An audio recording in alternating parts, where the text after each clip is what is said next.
Hi, it's Dr. Vox, licensed psychologist in the state of Texas, and let's get to it. So, the old, inappropriate, and unfounded, and still too often used BPD descriptors. These include manipulative, difficult, untreatable, and attention-seeking.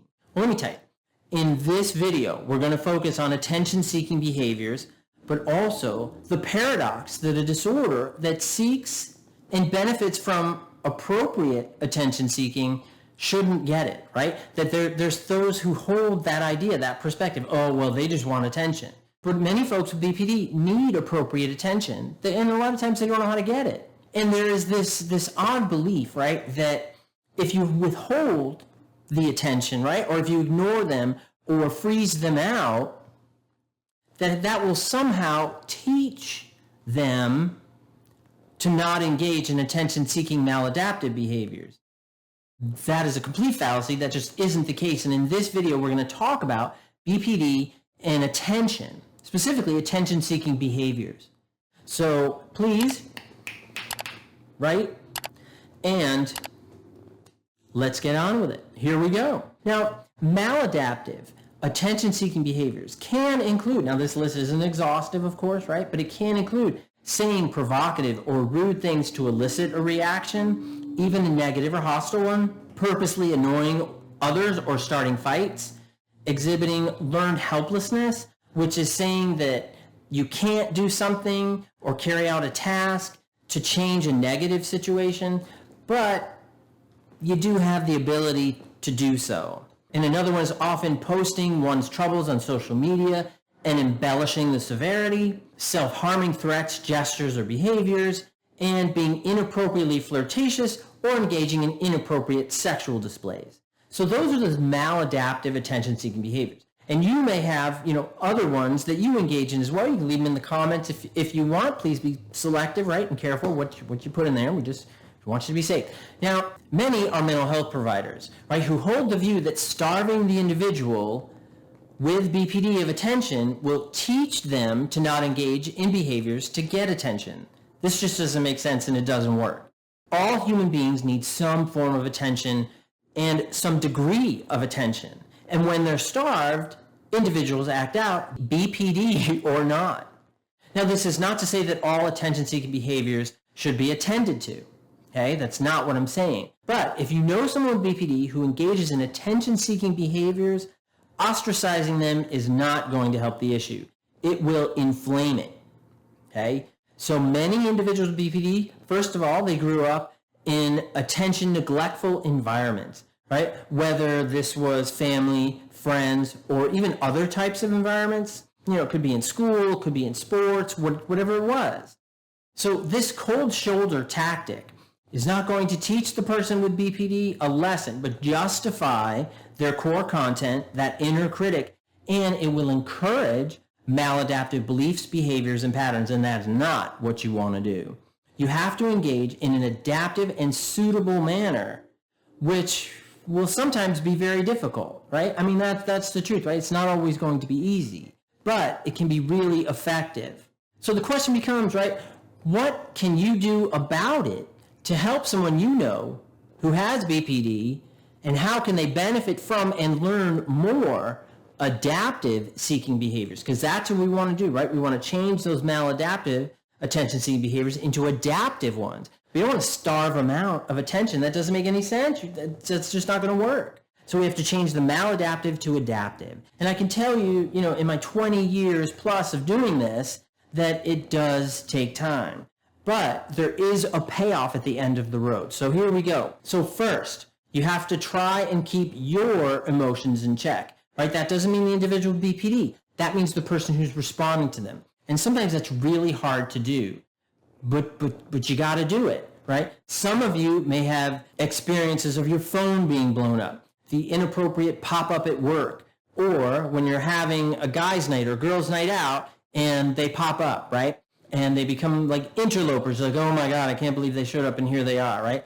I know it and I get it. But it's time to institute change, right? We have to keep our emotions in check. You have to be aware of your current feelings and in process the situation. That's step one. Step two, Talk to the person with BPD and explain that you care about them, right? And you want to be able to help them. And in doing so, you're going to set up what's called a contact routine. And you're going to explain that this is a benefit to you as it allows them to have access to you and get your full attention while also allowing you time to attend to other things in your life, which doesn't mean you don't care about that other individual.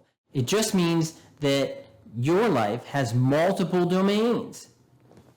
That's like all of ours, right? You have other areas other than this person that has to be dealt with, and that can be really hard for folks with BPD, and I recognize that this is going to be challenging and a sensitive conversation for some. But that's why reassurance that this does not mean abandonment is really important. Also, you don't want to have this conversation when they're showing up at guys or girls night or when they're blowing your phone up or anything like that. You want to strike when the iron's cold. That means when all seems calm, right? Everything seems kind of chill. That's when you want to have conversations about this. Recognize that if they do have some of those classic core content symptoms and issues, which is abandonment, emptiness, some of those are going to get triggered. That's why that reassurance is so important. And also, you have to be in a spot or in a place where you're comfortable dealing with that, okay? And helping them get through it. That's really, really important. Third, you're going to set up your contact routine. For example, let's say you're living with this person and you're in a committed relationship with them and they have intense abandonment fears that causes attention-seeking behaviors, like I mentioned just a second ago, right? So the contact routine could be, and this is just an example, right? This doesn't mean this is what you have to do because your life and schedule is going to be different, of course, right? But here's the example, okay? So you may say to them, I'll text you when I get to work so that you know I'm safe. I'll call you between 10 and 10:30 so we can talk about how your day is going and what's going on. I'll text you after lunch, right? And I'll call you between 2:30 and 3 so we can talk about how things are going.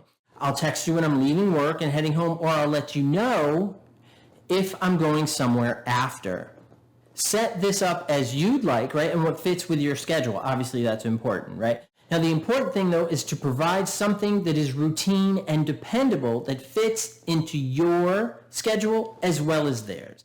Now, this may seem like a lot of contacts throughout the day, but these short contacts help reassure the other person that you're still present, and it decreases the likelihood of them acting out in those attention-seeking behaviors. It also allows you time to focus on other parts of your life that you need to. And it doesn't mean you love them any less, doesn't mean you care about them any less. This doesn't mean that they're not important to you. It just means that you only have so much attention to give out, and managing it to address all aspects of your life allows you to be more attentive and helpful, but also helps you take care of yourself too. And that's critical. If we don't help ourselves, we can't help anyone else.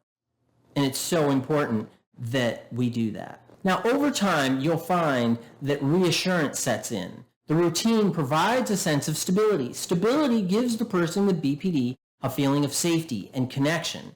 And this is one of the best tools to help them manage their BPD beliefs, behaviors, and patterns. Yeah, it's going to take time, right? Just like when you pour concrete. It takes a while for that concrete to solidify. It's the same thing with predictability and safety, particularly for those with BPD.